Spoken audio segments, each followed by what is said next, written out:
Hello बच्चों, कैसे हैं सब लोग। बच्चों हम लोग पढ़ रहे थे फिजिक्स ना। फिजिक्स में हम लोग वैद्युत फ्लक्स शुरू किए थे। तो क्लास को शुरू करने से बता दें, my name is Saurabh Raj from Saurabh sir study point.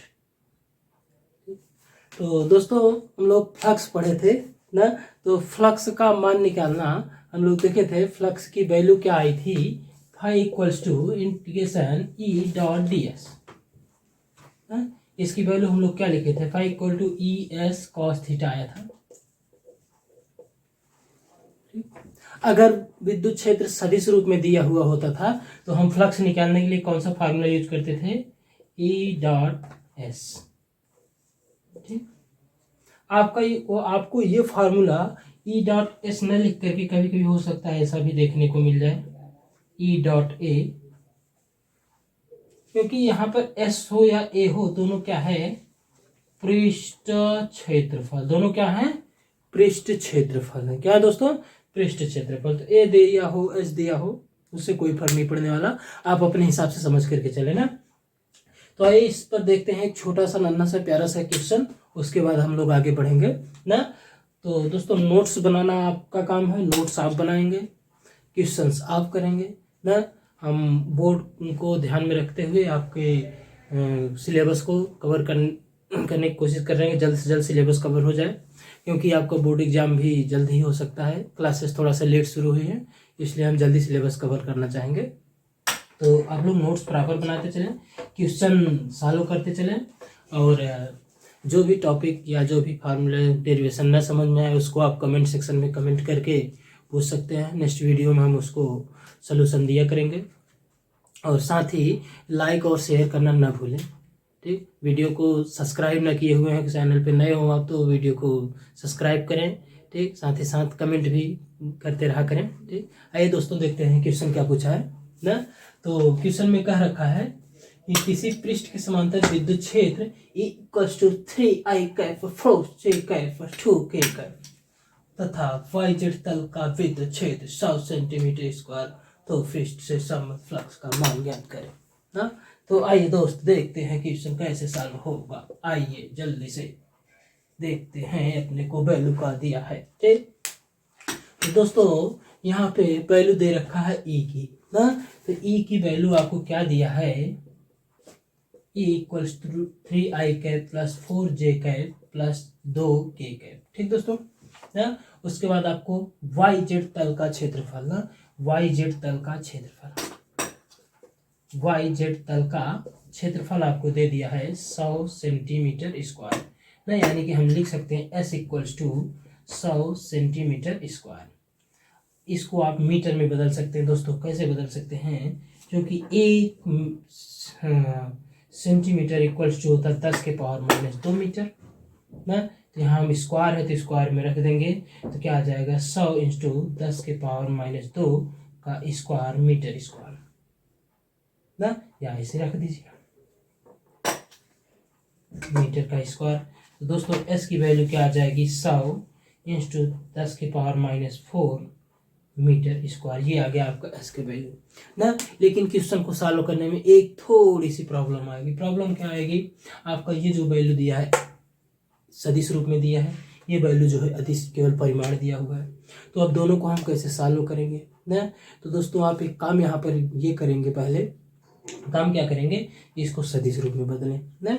अब सदिश रूप में बदलने के लिए आपको हमेशा एक बात ध्यान में रखना है कि हम जब सदिश रूप में बदलेंगे तो क्या काम करना रहेगा ना। तो दोस्तों यहाँ पर आपको ये बात ध्यान रखनी है कि जो भी तल दिया रहे क्वेश्चन में उसको सदिश रूप में बदलने के लिए या क्षेत्रफल की जो दिशा आपको लेनी है, कैसी लेनी है, तल के लंबवत लेनी है ना।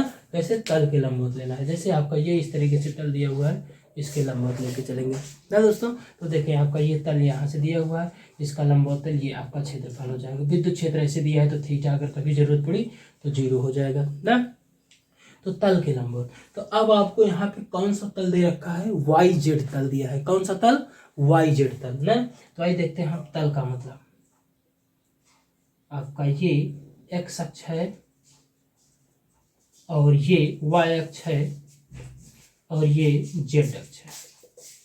हाँ, तो हम लोग जब सदिश पढ़ते थे ना तो सदिश में क्या आता था, ये आई कैप, ये जे कैप, ये के कैप। एक्स अक्ष का इकाई सदिश आई कैप, वाई अक्ष का इकाई सदिश जे कैप, जेड अक्ष का इकाई सदिश के कैप।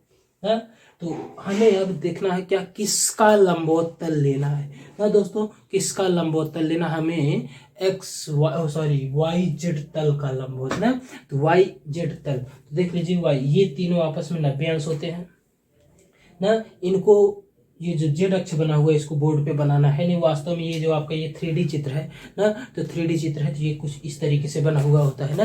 3D चित्र आपका कुछ इस तरीके से बना हुआ होता है ना। कैसे, ये कुछ इस तरीके से, ये जो 90 अंश होता है ये आपका क्या होता है, इस तरीके से होता है ना, इस तरीके से होता है। तो इसमें हम देखेंगे ये कैसे चित्र दिया हुआ है आपका, 3D चित्र आपका कुछ इस तरीके से है ना। ये देख लीजिए आप, ये आपका हुआ है ना, ये आपका वाई एक्स अक्ष है, ये आपका वाई अक्ष हो गया, ये जेड अक्ष हो गया है ना। ये एक्स अक्ष, ये वाई अक्ष, ये जेड अक्ष। अब इस चित्र को बोर्ड में बनाना संभव है नहीं, तो अब आप यहाँ पे देखेंगे इस तरीके से तीनों 90 अंश कोण दिख रहा होगा, ये भी 90, ये भी 90, ये भी 90, दिख रहा है कि नहीं दिख रहा है, बिल्कुल दिख रहा है ना। तो इस प्रकार से अब इस चित्र को हम यहाँ जो बनाएंगे ना, ये है चित्र, वास्तविक चित्र ना। आपका ये वाई अक्ष ऊपर चला गया, ये जेड अक्ष इधर चला गया, जो ये एक्स अक्ष हो गया, ये वाई अक्ष, जेड अक्ष सामने है आपका ना। अब ये सामने इस तरीके से बोर्ड में तो बनाया जा सकता कोटा करके, ये इस तरीके से आ गया ना, तो यही बनाया गया है। तो हमको क्या लेना है, कौन से तल के लंबवत, वाई जेड तल के लंबवत कौन बच रहा है, एक्स अक्ष ना, वाई जेड तल के लंबवत कौन बच रहा है ना। आपका देखिए क्या था, ये था ना, ये वाई अक्ष था, ये जेड अक्ष था, ये एक्स अक्ष ना। तो वाई जेड तल के लंबवत कौन सा बचेगा, एक्स अक्ष बचेगा केवल। देखिए ये आपका वाई है, ये जेड है दोस्तों, ये आपका इस प्रकार से बनेगा ना। इसमें क्या हम कह रहे थे कि ये आपका एक्स अक्ष है ना, ये आपका वाई अक्ष है, ये जेड अक्ष है ना। तो इसमें आप कौन सा तल लिए, वाई जेड तल लिए, ये वाला तल लिए, तो कौन सा बचेगा, एक्स अक्ष, यही तो बचेगा। ये एक्स अक्ष का आई क्या है, आई कैप ना। तो आपका जो सदिश बनेगा, सदिश क्या बन जाएगा, S vector equals to 100 into 10⁻⁻4 i cap metre square. ठीक, ये आपका वैल्यू आ जाएगा इसका। अब इस वैल्यू को आप अपने उस फार्मूले में रख देंगे और आपका आंसर आ जाएगा ना। आइए देखते हैं फार्मूला, ये ना समझ में आया हो तो आप फिर से देखें, ये 11th का आपका सदिश चैप्टर का है। 11th में अगर आप पढ़े होंगे सदिश चैप्टर, इसमें अच्छे से आएगा। अगर नहीं भी आ रहा है तो अभी हम वीडियो यूनिट चैप्टर चला रहे हैं, उसमें भी उसके बाद वेक्टर भी थोड़ा सा बेसिक जानकारी दे देंगे, नेक्स्ट वीडियो में कोई बनाएंगे ना। इसके लिए कोई जल्दबाजी नहीं है, आराम से पढ़िए, समझ के पढ़िए ना, जल्दबाजी कोई नहीं है। इसको फिर से देख लीजिए, आपका ये इस तरीके से दिया हुआ है सब वैल्यू, हम सेंटीमीटर मीटर में बदले आया है, आपको सदिश रूप में बदल दिए हैं। आइए फार्मूले में रखते हैं तो अपना फार्मूला क्या था लिखते हैं, मिटा रहे हैं इसको ना। ठीक, आप नोट कर लीजिए इसको, पहले मिटाएं।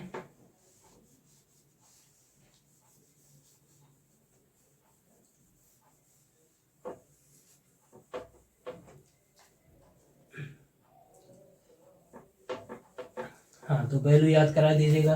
वैल्यू हम दोनों बोर्ड पे छोड़े हुए हैं ना। आपकी ई की वैल्यू क्या है, ई की वैल्यू दिया हुआ है 3i cap plus 4j cap plus 2k cap, और एस की वैल्यू क्या दिया हुआ है 100 into 10⁻⁻4 i cap metre square. इसको चाहते थोड़ा सा और हल करते, लेकिन लास्ट में फाइनली हल करेंगे। अब फाई चाहिए, तो phi equals to E dot S. Phi equals to क्या होता है, ई डॉट एस, रखिए वैल्यू ना। तो 3i cap plus 4j cap plus 2k cap dot 100 into 10⁻⁻4 i cap. ठीक ना। तो अब देखिए, अब आपको फिर से यहाँ पे वेक्टर चैप्टर की थोड़ी सी जरूरत पड़ेगी ना। सदिश गुणन और अदिश गुणन क्या होता था ना, तो देख लीजिए, हम लिख दे रहे हैं चार्ट में, आप समझ लीजिएगा। जो अदिश गुणन हुआ करता था, अदिश गुणन में आई डॉट आई की वैल्यू 1 होती थी, जे डॉट जे की वैल्यू 1, के डॉट के की वैल्यू 1 होती थी। ठीक, इसी प्रकार आई डॉट जे जब होता था या जे डॉट के होता था या आई डॉट के डॉट आई होता था, इन सब की वैल्यू 0 होती थी ना। तो यहाँ पे देखते हैं क्या होगा, इसमें तो तीनों है लेकिन इसमें सिर्फ आई कैप है ना। तो अब आप आई का आई के साथ करते हैं तो एक होता है, जे का जे के साथ करते हैं तब एक, के का के के साथ करते हैं तब एक ना। लेकिन आपका जो आई का जे के साथ करेंगे या जे का के साथ करेंगे या के का आई के साथ करेंगे तो 0 हो जाएगा। तो देखिए बारी बारी आई का आई करेंगे 1 हो जाएगा, आई का जे के साथ करेंगे 0, कि आई का के साथ करेंगे 0, इसलिए हम एक केवल एक ही लिखेंगे ना। तो क्या लिखेंगे, 3 इंटू 100 to 10 के पावर -4 आई डॉट आई ना। इसकी वैल्यू कितनी हो जाएगी, 1, इसकी वैल्यू 1। तो आपका आंसर क्या आ जाएगा, 300 गुणे 10 के पावर -4 ना। तो आपका क्या आ जाएगा, ये 2 जीरो इधर खत्म कर दीजिए, 3 गुणे 10 के पावर -2 न्यूटन मीटर। ये होता है आपके फ्लक्स का मात्रक ना। फ्लक्स का मात्रक कैसे होता है अभी हम निकाल के देख लेंगे, ठीक। अभी आप लोग क्वेश्चन नोट करें, ठीक। नहीं समझ में आया, आप इसको देखें, बस कुछ नहीं किए, बहुत आसान सा काम है, कुछ नहीं, बहुत सिंपल तरीके से किए, कुछ नहीं दिया हुआ है, नहीं कुछ नहीं कहा, बहुत आसान बात है। सिर्फ वैल्यू दिया ई की, या इसकी वैल्यू दिया था, बस अदिश रूप में दिया था, हम सदिश बना लिए, ये आपका वैल्यू इस तरीके से आ गया, ठीक। तो देखते हैं, इसको नोट करें आप लोग, हम फिर इसको देखते हैं कि मात्रक कैसे आता है विद्युत फ्लक्स का, ठीक। नोट करें।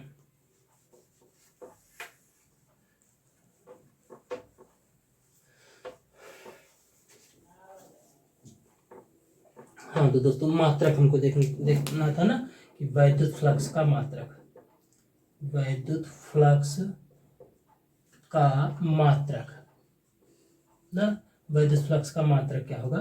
तो आइए देखते हैं वैद्युत फ्लक्स का मात्रक, E डॉट एस, ये सूत्र मिला था ना, E डॉट एस फाई, इसका मात्रक चाहिए आपका E है, आपका ये है, इसमें आपको इसका फाई का मात्रक चाहिए। तो ई की वैल्यू क्या है देखते हैं, ई की वैल्यू अपन लोग के पास, सॉरी मात्रक क्या होता है, न्यूटन, बताइए। ई बराबर ऐसे निकाल, अगर इसको वैल्यू नहीं पता है तो निकाल सकते हैं आप, एफ इक्वल्स टू होता है क्यू ई। तो ई इक्वल्स टू क्या आ जाएगा आपका, ये इस तरह इस प्रकार से वैल्यू रख देंगे, एफ अपान क्यू न्यूटन पर कूलम आ जाएगा ना। तो दोस्तों ये आपका आ जाएगा, इसका ई की वैल्यू न्यूटन पर कूलम, और इसका मात्रक क्षेत्रफल है, तो क्षेत्रफल का मात्रक क्या होता है, मीटर स्क्वायर ना। तो मीटर स्क्वायर आप ये रख देंगे, ठीक। तो फाई इक्वल्स टू आपका मात्रक आ गया न्यूटन मीटर स्क्वायर पर कूलम, ठीक। मात्रक शायद उसमें हम उल्टा लिख दिए थे कुछ का, न्यूटन मीटर नहीं, आपका न्यूटन मीटर स्क्वायर पर कूलम आपका ये मात्रक आ जाएगी। इस तरीके से आप बीमा चाहेंगे तो निकाल सकते हैं, ठीक। ये आपका मात्रक आ जाएगा, ठीक। नोट करें।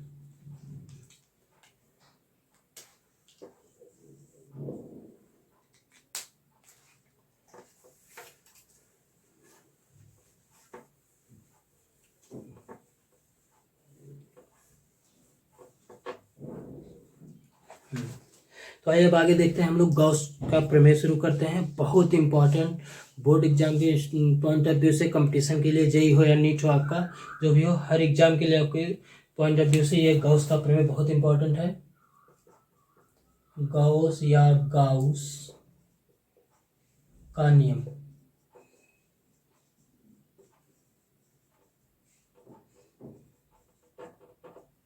बहुत ही इंपॉर्टेंट नियम है आपका, जो कि वैल्यू इसकी होती है phi equals to E dot D S, हम लोग पढ़े ही हैं। इसमें एक वैल्यू और शायद थी, क्यू परिपथ बटे एप्सिलॉन नॉट।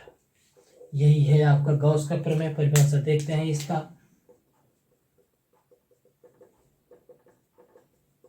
बहुत इंपॉर्टेंट है, बहुत इंपॉर्टेंट, यानी सुपर स्टार ना। तो देखते हैं इसमें लिखा क्या गया है आपका ना, इसमें लिखा क्या गया है, गॉस का प्रमेय ये कहना क्या चाहता है। तो दोस्तों गॉस का जो प्रमेय होता है, इसकी परिभाषा भी इंपॉर्टेंट है, एक लाइन में बहुत बार पूछा गया है ना, यही है, ठीक। और इसको कथन के रूप में देखें तो कैसे होता है, तो ये देखते हैं गॉस का प्रमेय क्या होता है ना। गॉस का प्रमेय क्या होता है ये देखते हैं। गॉस का प्रमेय यह कहता है कि किसी बंद पृष्ठ से संबद्ध फ्लक्स का मान, किसी बंद पृष्ठ से संबद्ध फ्लक्स का मान उससे परिबद्ध आवेश तथा 1/ε, परिबद्ध आवेश तथा 1/ε0 के गुणनफल के बराबर होता है। देखिए क्यू परिबद्ध बटे क्यू परिबद्ध गुणे 1/ε0, इसको हम इसे 1 का गुणा करेंगे, वही आएगा क्यू परिबद्ध बटे ε0, यही तो लिखा गया है ना। तो फिर से गॉस के प्रमेय की परिभाषा क्या है? किसी बंद पृष्ठ से संबद्ध फ्लक्स का मान पृष्ठ से परिबद्ध आवेश तथा 1/ε0 के गुणनफल के बराबर होता है ना। तो आइए देखते हैं परिभाषा क्या है।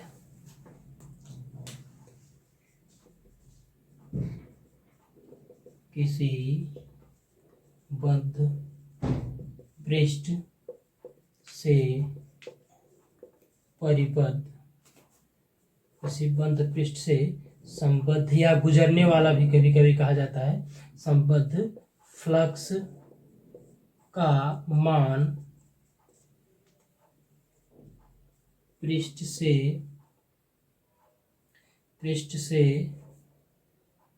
परिबद्ध आवेश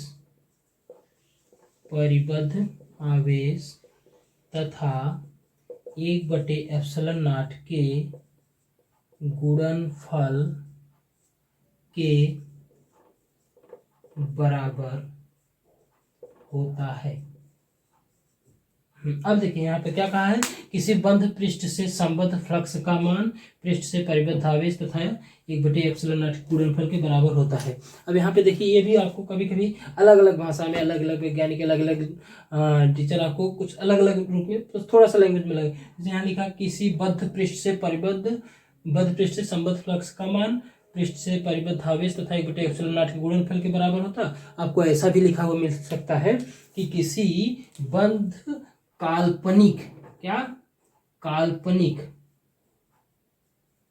और गौसी, क्योंकि गौस का नियम है तो गौसी पृष्ठ से संबद्ध फ्लक्स का मान कर सकता है या गौसी पृष्ठ से गुजरने वाले फ्लक्स का मान कर सकता है ना। इस तरीके से अलग अलग भाषा में कहा जा सकता है। तो आपका ये हो गया फ्लक्स का सूत्र गौस के नियम के आधार पर। ठीक, फाई इक्वल टू क्यू परिबद्ध बटे ε0। नोट करें, नोट हो गया? ठीक, नोट कर ले। आइए देखते हैं हम आगे।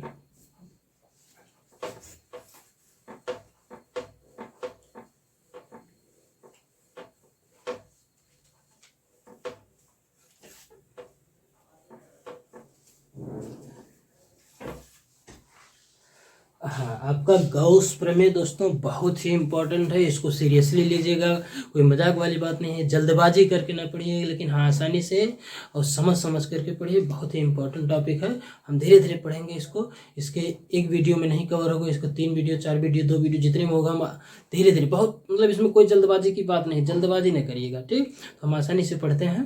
ठीक, तो ये देखते हैं गॉस का प्रमेय कब कब लागू होगा ना, गॉस के प्रमेय कहाँ यूज किया जाएगा और गॉस के प्रमेय की उपयोगिता क्या है। ठीक, तो गॉस के प्रमेय क्यों पढ़ा गया, सब तमाम चीजें बातें हैं, देखते हैं ना। सबसे पहले हम जानेंगे कि गॉस का प्रमेय लागू कहाँ होता है ना। तो दोस्तों गॉस का प्रमेय, पहला कथन है कि गॉस का प्रमेय केवल उन पृष्ठों के लिए या उन चालकों के लिए परिभाषित होता है जो व्युत्क्रम नियम का पालन करते हैं। व्युत्क्रम नियम अर्थात 1/r², ई इक्वल्स टू होता है k/r²। तो ई समानुपाते 1/r² या ई व्युत्क्रमानुपाते r² कहा जा सकता है। तो वहीं से ये कथन बनाया गया कि गॉस का नियम, पहला कथन है, आप यहाँ से हेडिंग भी बना सकते हैं, गॉस के प्रमेय से संबंधित कुछ महत्वपूर्ण बिंदु ना। तो देखते हैं पहला बिंदु क्या है। गॉस का प्रमेय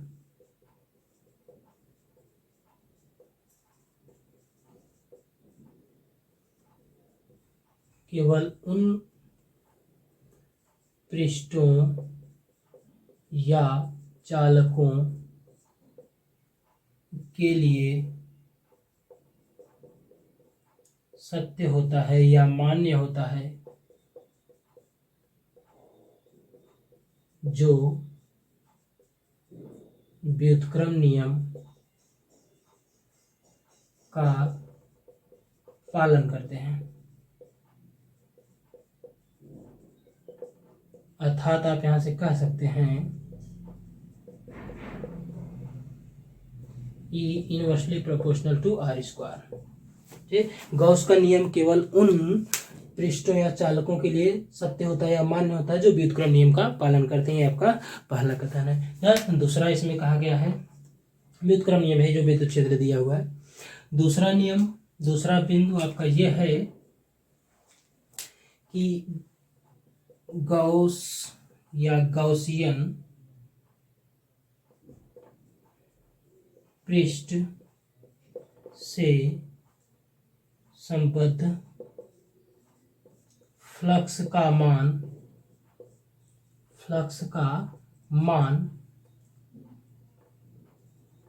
पृष्ठ के आकार, प्रकार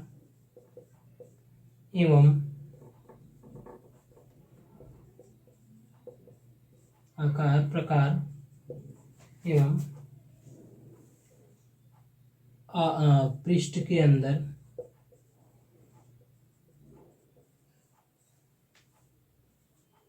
आवेश की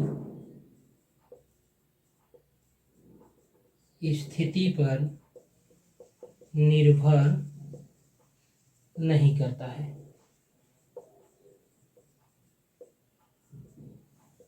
क्या है दोस्तों? ध्यान देखिए क्या कहा हुआ है कि गॉसियन पृष्ठ से संबद्ध फ्लक्स का मान पृष्ठ के आकार, प्रकार और पृष्ठ के अंदर आवेश की स्थिति पर निर्भर नहीं करता है। मतलब कि जो कोई पृष्ठ दिया हुआ है, कोई चालक दिया हुआ है, उससे संबद्ध है, उससे गुजरने वाले जो फ्लक्स का मान होता है वह उसके आकार, प्रकार एवं पृष्ठ के अंदर आवेश की स्थिति पर निर्भर नहीं करता। मतलब कि जैसे कोई भी चीज चालक दिया हुआ है, उससे जो संबद्ध फ्लक्स का मान होगा वह उसमें आवेश कहाँ रखा गया है, या जो संबद्ध चालक होगा वह कैसा है, गोला है, वर्गाकार है, आयताकार है, कैसा है, उस पर निर्भर कभी नहीं करता ना। और नहीं ऐसे निर्भर करता है कि पृष्ठ के अंदर या जो चालक है उसके अंदर आवेश कहाँ रखा गया, इन सब बातों पर निर्भर नहीं करता।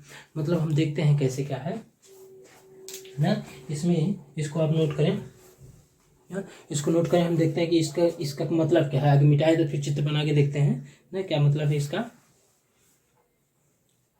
हाँ, नोट कर लिया।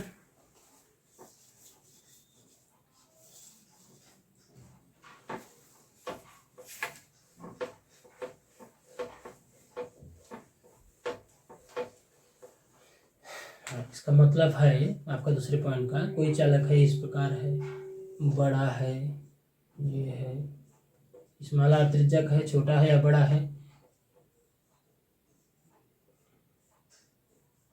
ये आपका कोई घन दिया हुआ है ना। इसमें मान लीजिए आप कहीं आवेश रखे हैं क्यू, इसके अंदर कोई आवेश है ना। तो इससे जो फ्लक्स का मान होता है phi equals to Q in, या परिबद्ध भी कह सकते हैं, परिबद्ध बटे एप्सिलॉन नॉट ना। क्यू परिबद्ध क्या है, क्यू बटे एप्सिलॉन नॉट। इसके लिए क्या है, क्यू बटे एप्सिलॉन नॉट। इसके लिए क्या है, क्यू बटे एप्सिलॉन नॉट ना। तो कोई भी कैसा भी आकार हो, अगर उसके अंदर कोई आवेश रखा गया है ना, तो उस पर कभी भी निर्भर नहीं करेगा, फ्लक्स का मान सभी के लिए समान होगा ना। तो आपको एक बात यहाँ से अगले पॉइंट में ये समझ के चलना है ना कि जो गॉसी पृष्ठ में जो फ्लक्स होता है ना, परिबद्ध आवेश का मतलब क्या है, परिबद्ध आवेश का मतलब ना, परिबद्ध आवेश का मतलब यह है, मान लीजिए कोई चालक इस तरीके से दिया हुआ है Q1 Q2 minus Q3 Q4 Q5 Q6, इस तरीके से बहुत से आवेश दिया हुआ है ना। अब आपको फ्लक्स का मान लिखना है इसके लिए। तो फाई बराबर क्या कहा गया है, सूत्र क्या है, फाई बराबर क्यू परिबद्ध बटे एप्सिलॉन नॉट ना। तो क्यू परिबद्ध का मतलब ये जो बाहर वाले आवेश है इनको आपको नहीं लेके चलना है, केवल अंदर जितने आवेश उन्हीं को लेके चलना है ना, और आवेश को चिन्ह के साथ लेके चलना है ना। तो क्या है Q1 plus Q2 plus minus Q3 बटे एप्सिलॉन नॉट। क्यू परिबद्ध का मान हो गया, प्लस माइनस माइनस हो जाएगा तो यहाँ आप माइनस कर सकते हैं। ठीक, इस तरीके से ये हुआ परिबद्ध आवेश का मतलब कि उस चालक के पृष्ठ में या सतह पर जितने आवेश हैं सबको सम्मिलित रूप से जोड़ लेंगे तब आपको ये परिबद्ध आवेश इस तरह से आ जाएगा। ये हो गया ना। ये बाहर वाले आवेश को परिबद्ध आवेश नहीं होते। तो वही इसमें कहा गया है कि आकार प्रकार पर निर्भर नहीं करता, नहीं उसके अंदर स्थित किसी बिंदु पर, अंदर कहीं भी आप रख दें, जरूरी नहीं है कि अंदर यहीं पर, यहाँ भी होगा यहाँ भी होगा ना, तब भी वही होगा। ठीक, अंदर होना चाहिए बस। हाँ, जैसे कमरे, ये डब्बा घन मतलब कैसा है, कमरे जैसा है। कमरे के आप केंद्र पर आवेश रखें या किसी एक किनारे पर आवेश कहीं रखें, हर एक बिंदु पर आवेश जो होगा समान प्रतिभाग। फर्क तब पड़ेगा जब आप बाहर कहीं कोने पर रखें, इस दीवार पर रखें, फलक पर रखें, तब फर्क पड़ेगा आपका। ये आ गया विद्युत फ्लक्स का मान। ठीक, नोट करें। हो गया।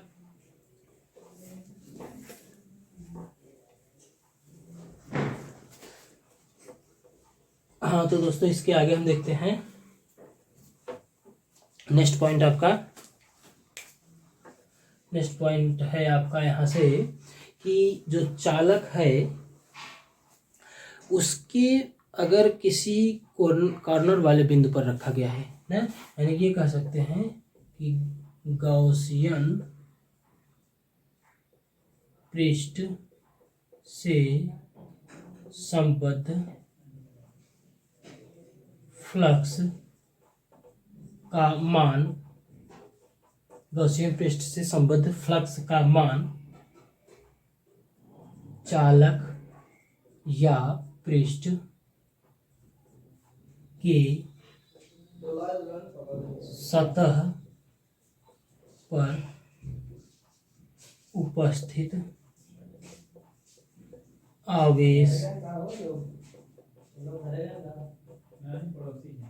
पर निर्भर करता है।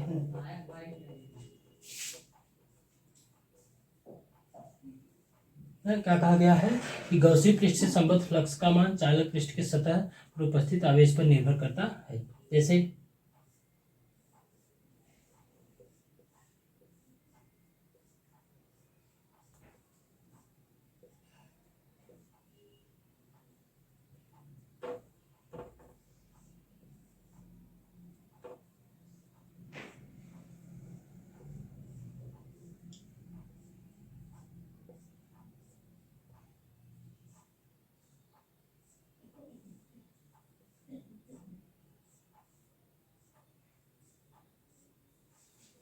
देखते हैं, मान लीजिए जो आपका आवेश है किसी कोने पर रखा गया है, किसी एक कोने पर ना, मान लीजिए इसमें किसी दीवार पर रखा गया है, मान लीजिए यहाँ किसी फलक पर रखा गया है किसी ना। तो अब देखते हैं इन सबसे फ्लक्स का मान क्या होगा। इसमें कहा है गॉसियन पृष्ठ से संबद्ध फ्लक्स का मान चालक पृष्ठ के सतह उपस्थित आवेश पर निर्भर करता है, क्योंकि ऐसी स्थिति में जो आवेश का मान होता है वह केवल एक आवेश का एक ही भाग ले पाता है। जैसे देखें ना, यहाँ से तो कुल कितने कोने हैं, इसको आवेश को पूरी तरह से ढकना होगा, इस आवेश को पूरी तरह से ढकना होगा, कुल 8 कोनों की जरूरत पड़ेगी ना। ये क्या हो जाएगा आपका 5 = Q/8 बटे एप्सिलॉन नॉट, मतलब 5 = Q/8 एप्सिलॉन नॉट। इसका क्या हो जाएगा, यहाँ लिख लें 5 क्या हो जाएगा इसका, पहला, ये दूसरा है आपका, ये तीसरा है। 5 क्या हो जाएगा, देखिए इसको ढकने के लिए कितने चाहिए, 4 चाहिए ना। एक दीवार आपका ये वाला बगल वाला, पीछे वाला, इधर बगल वाला ना, तो Q/4 बटे एप्सिलॉन नॉट। तो क्या हो जाएगा 5 = Q/4 एप्सिलॉन नॉट।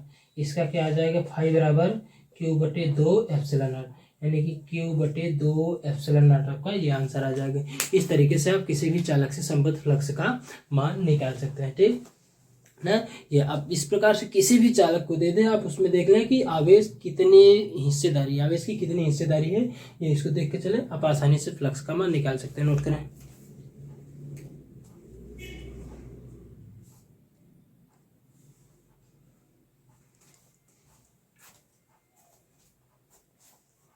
नोट हो गया।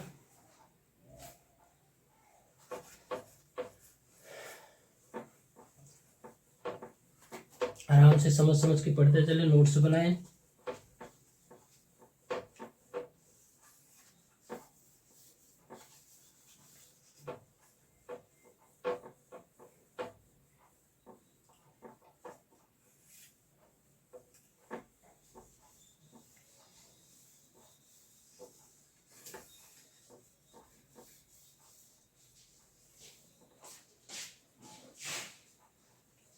ये लास्ट पॉइंट जरूर याद रखें आप।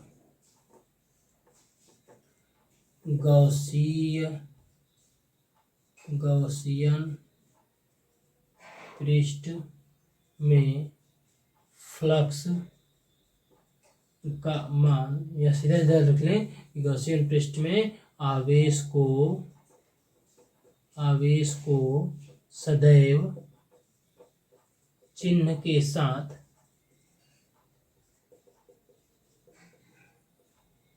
रखा जाता है। गॉस के नियम में गॉसियन पृष्ठ में आवेश को सदैव चिन्ह के साथ रखा जाता है, ये जरूर याद रखें। ठीक, विदाउट चिन्ह रखें हमेशा, चिन्ह के। इसलिए उदासीन चालक में जो होता है कुल फ्लक्स का मान, प्रवेश करने वाला फ्लक्स और निर्गत फ्लक्स, कुल का मान जो होता है 0 होता है, क्योंकि प्रवेश करने वाला प्लस होता है, निर्गत करने वाला माइनस होता है, इसलिए कुल फ्लक्स का मान जो है माइनस में हो जाता है। ठीक, ये नोट कर लें। ठीक ना।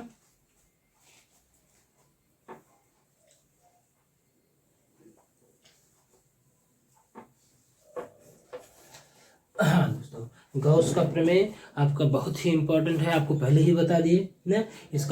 इससे गॉस के प्रमेय से हर बार नीट हो या जेई हो, हर बार क्वेश्चन आता है।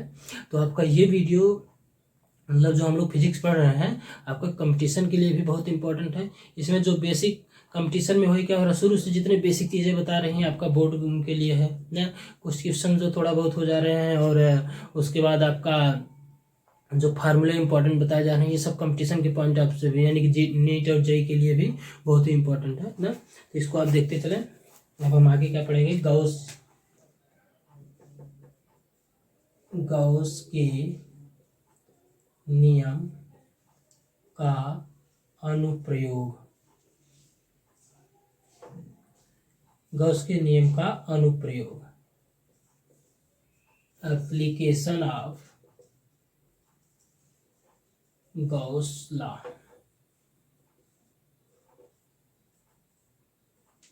ठीक, इसमें एक चीज और ध्यान दे जरूर कि आपका ये गॉस कहर है या गाउस कहर है ना। इसको गॉस पढ़िए, अपना अपना प्रोनाउंसिएशन है जो भी पढ़े सही है सब ना। तो गॉस के नियम का अनुप्रयोग, इसमें हम देखिए गॉस के नियम के अनुप्रयोग में क्या क्या पढ़ेंगे। एक तो अनंत आवेशित चालक तार ना, उसके बाद आप पढ़ोगे समतल पृष्ठ, इससे 2 पढ़ेंगे, एक चालक पढ़ेंगे, एक कुचालक पढ़ेंगे ना। उसके बाद आपका गोला पढ़ेंगे ना। गोला भी चालक और कुचालक दोनों आएगा, चालक और कुचालक दोनों गोले पढ़ेंगे। ठीक है, इस प्रकार से। तो इसको हम एक एक वीडियो में धीरे धीरे क्लियर करते चलेंगे। सबसे पहले आपको ये पढ़ेंगे हम अनंत आवेशित चालक, फिर समतल पृष्ठ, फिर गोला ना। तो गोले भी कुचालक चालक सब पढ़ेंगे।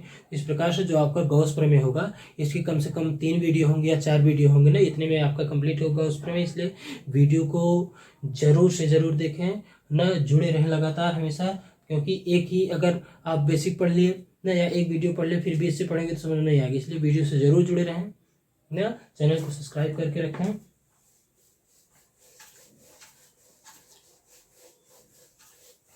ये देखते हैं गॉस के अनुप्रयोग में। तो हम जब अनंत आवेशित चालक तार या पृष्ठ या गोला पढ़ेंगे, तो इसके लिए इसको हम पढ़ेंगे कैसे क्या ना। तो इसके लिए सबसे पहले 3 काम होगा। स्टेप फर्स्ट होगा इसके लिए गॉस के अनुप्रयोग में स्टेप फर्स्ट होगा, सर्वप्रथम एक गॉसियन पृष्ठ माने सर्वप्रथम एक गॉसियन पृष्ठ प्राप्त करें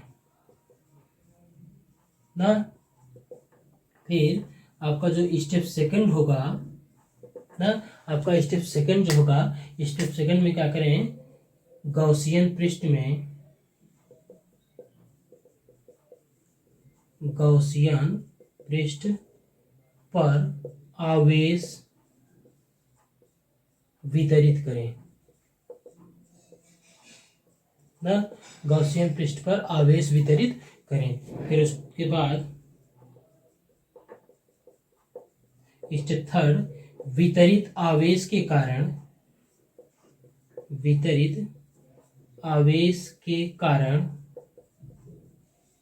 विद्युत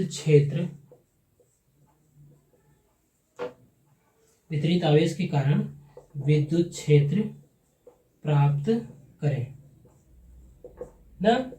दोस्तों तीनों बहुत ही इंपॉर्टेंट पॉइंट है। पहला, सर्वप्रथम एक गॉसियन पृष्ठ माने गॉसियन पृष्ठ हर चालक में अलग अलग माना जाएगा। जो रेखी चालक तार पढ़ेंगे उसमें बेलनाकार होगा, गोला पढ़ेंगे गोला होगा, ठीक, जैसा चालक हो उस प्रकार से माना जाएगा। तो अलग अलग पढ़ेंगे तो उसमें देख लेंगे। तो सर्वप्रथम गॉसियन पृष्ठ माने, फिर गॉसियन पृष्ठ पर आवेश वितरित करें, फिर जो है वितरित आवेश के कारण विद्युत क्षेत्र प्राप्त करें। ठीक, हमेशा आप जो आवेश वितरित करेंगे उसके कारण जो विद्युत क्षेत्र जब हमको प्राप्त करना, क्योंकि एक ही बिंदु पर आवेश होगा नहीं, बहुत से आवेश होंगे, इसलिए उसे हम टुकड़ों में बांट करके, अल्पांश में मान करके, ठीक, अलग अलग तरीके से हल करेंगे ना। क्योंकि आपका उसके बाद जो सूत्र होगा, फाई बराबर क्यू परिपथ बटे एप्सिलॉन नॉट बराबर ई डॉट एस है। तो हमको फाइनली सूत्र क्या बन जाएगा, आप यहाँ से देखें, ठीक, आपका सूत्र जो बनेगा, तत्पश्चात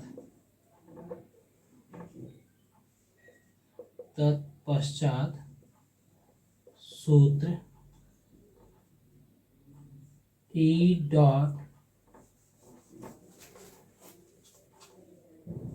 तत्पश्चात